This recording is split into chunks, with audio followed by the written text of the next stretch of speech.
Uy, UP. Ang UP kasi tapos na. Opo. Yung ano na lang, yung pang-process na lang doon.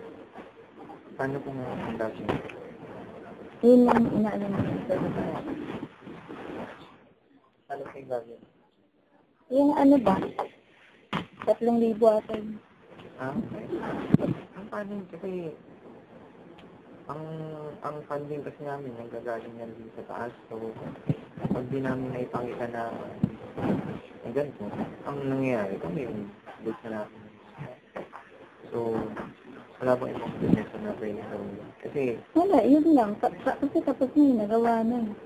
so, kailangan na talaga Kahit yung kay Atty. Parayno na lang, bahala ka na makiusap dun sa loob. si Monday po siya. Na Monday siya ulit ay din. Hindi, okay na.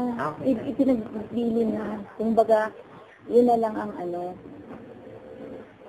Kahit yung sa kanya na lang muna, bahala na lang kayo makiusap dun sa loob. Paano na yun? Nasa lang. Wala. Kasi, ayaw rin pumayag yung mga professor namin na gawin niya. Hindi ko alam. Kausapin mo na lang. Kasi kasama na maligsi si Adan. Wala. Walang attendance din sa loob.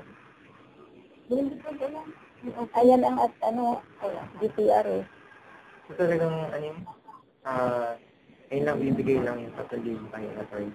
Hindi, kahit yung 1,000 na lang yung kay Atty. Parayno, bahala na kayo makiusap din sa loob. Kanino ko bibigay yung Iiwan mo na lang sa akin. tapos pwede nang kausapin. Makiusap ka na lang din sa loob. Itanong ko na